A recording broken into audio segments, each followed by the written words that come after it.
Welcome back to the studio. If you're new, I'm SLEW. We got a wonderful painting right here. The last video I uploaded was an art contest video. I'm hosting an art contest with an art prompt and everyone will submit work. Due date is March 6th. 1000 is a guest judge. Go check out that video. There's an art prompt about designing your own character, the guidelines, also how to post it on Instagram to be seen. There's gonna be top 3 winners. The final video I'm gonna review with 1000. A lot of people's art will be shown. It's really exciting. Also, just go out and make your crazy character. Check out that video, link in the description. This video is wonderful. And we got a wonderful character. I really love her. Her name is Nephili. Stay tuned for the process. It's super awesome.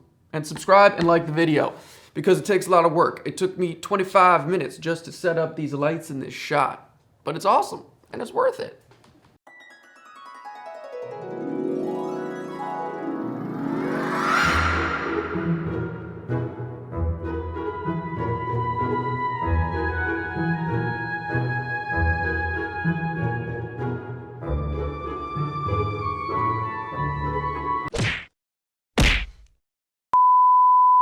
So, I actually just wanted to share this iPad kind of time lapse.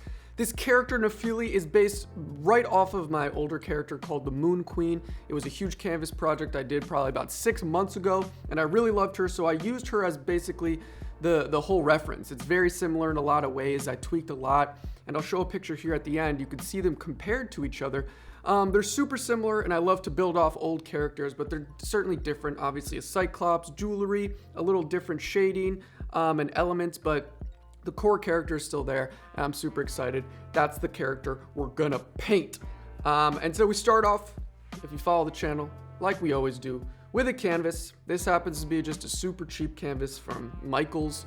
You know, sometimes I wrap my own canvases, sometimes I buy really nice linen canvases, and a lot of the times for these smaller, serious, but not as large scale projects, I'll use, you know, kind of more friendly, economically friendly canvases. It's still great gallery wrap. This is Michael's. You know, Michael's has crazy deals. I get like buy one canvas, get one free all the time, at least once a month. So I have a bunch of these canvases lying around and I always gesso it. You know, people always ask about what gesso is, an acrylic primer to prepare a paint surface, but you know, most canvases like this one came primed. That's what the white stuff is. It's primer. I just like to add a couple more layers, sand it down just to be super juicy, and I just like finessing the surfaces I paint on. It's really fun. It's like all part of the process. I really enjoy it.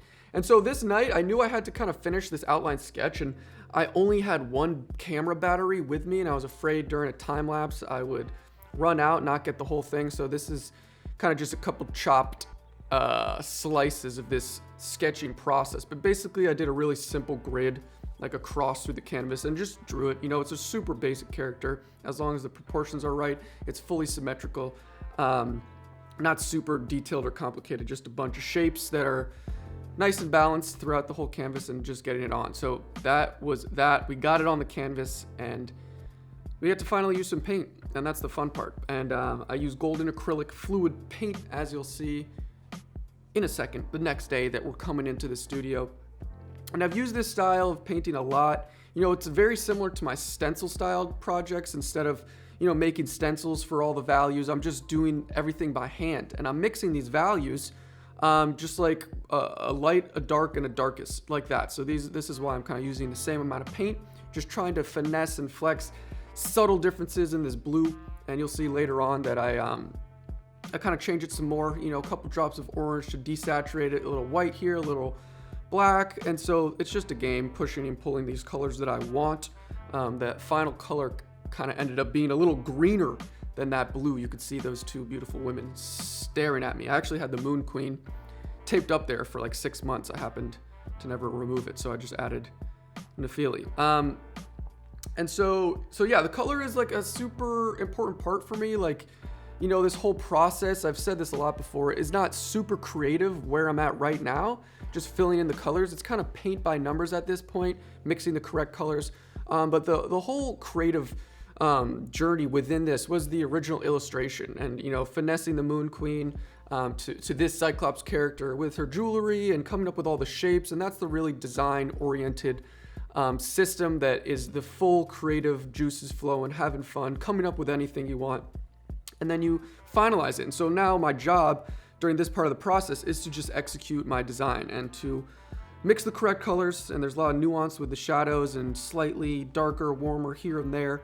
But other than that, it's just a game of how clean and crisp you could get. You know, this is where like craftsmanship really comes into play. And what I really love about painting is like the challenge and improving, getting cleaner lines, getting, you know, just more beautiful with the brushwork and how clean you can get. And, you know, the final step of these kind of acrylic paintings is like a really bold, beautiful outline. And it's super challenging. You know, I don't always get perfect lines, but it's just a practice and how patient I can be. So that's why I love this stage. But it's really, you know, it might as well be in a coloring book. You know, I just put the outline on and now I just have to fill it in.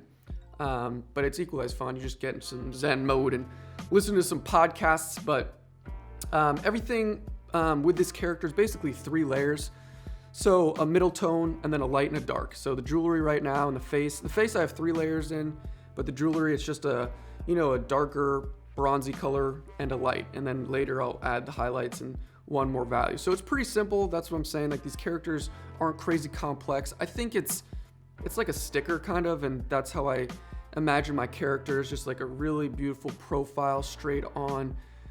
I don't like to say cartoony, but just really like life, simple, simplistic, cool characters to look at. And I really enjoy making them. They're so fun, and it is simple. So it's like not super detailed, or I'm not blending paint. I'm not adding crazy layers. It's just, you know, really simple system that I've established for this style of character, and I'm really into it. I've said this a lot. I feel like a broken record, and there's plenty of characters and other videos of me doing this, but this is what I like to do. I do probably one of these a month or more.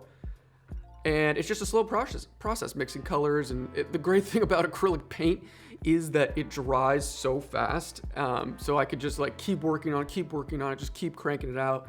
So I could do one giant session and get a lot done.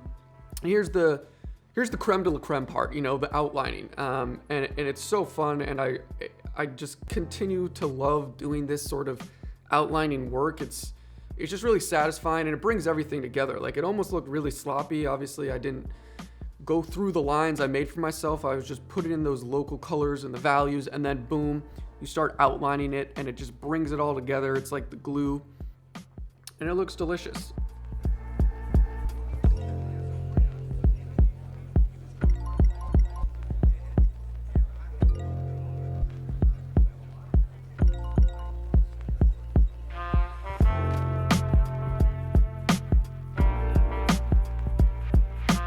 Look at us, we're doing absolutely jolly.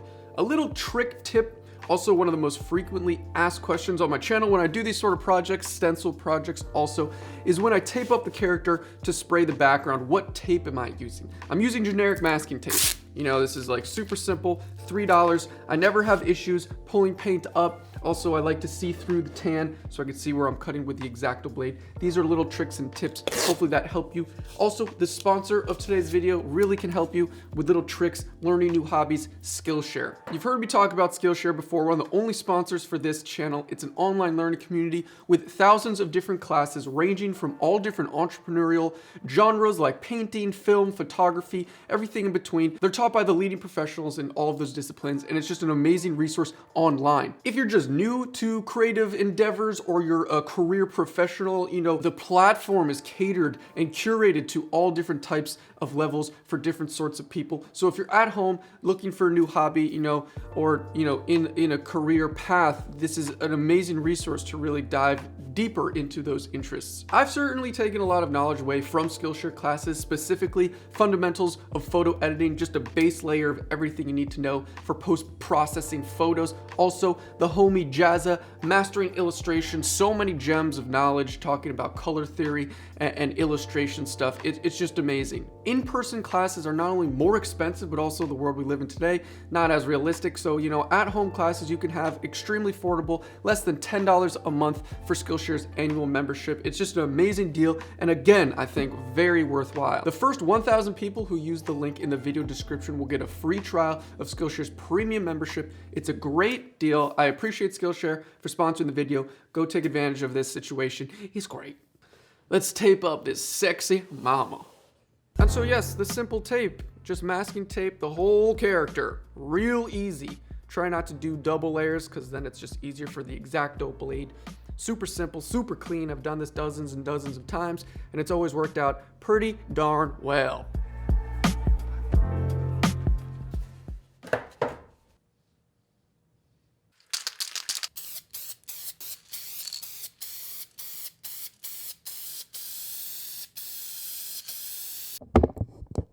This is what we live for.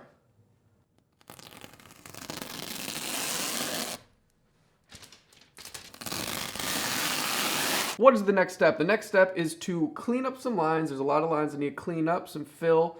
I actually missed a complete outline line right here. And then highlights, definitely some highlights on the face, the jewelry, and that's about it.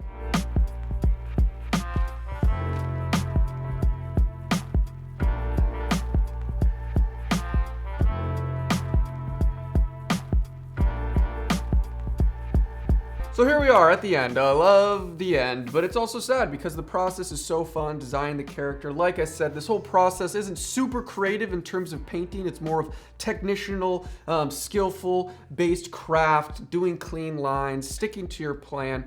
But, you know, manufacturing the character on the iPad and the creativity of coming up with your own story, your own character, some sort of narrative. It's what I love. This is Nephili. She's the goddess of the sky, protector of Boldaris. Her jewelry is super interesting. Frozen lightning bolts. These are just the kind of fun things I come up with just to have fun while I paint. And again, obviously way different than the other styles I do with oil painting, but I love this style, the kind of fantastical realm I create characters in and do the acrylic style. Maybe I'll switch things up. Maybe I'll mold them sooner or later. Who knows? Hopefully you enjoyed this video coming out with some crazy projects very soon. It's super exciting. Also, if you didn't see the contest, the art contest, this is what I did for my entry. I'm not actually entering, but it was the last video. I'll link it. It's super exciting. You have until March 6th to submit. Check that video out. I don't know what else to say.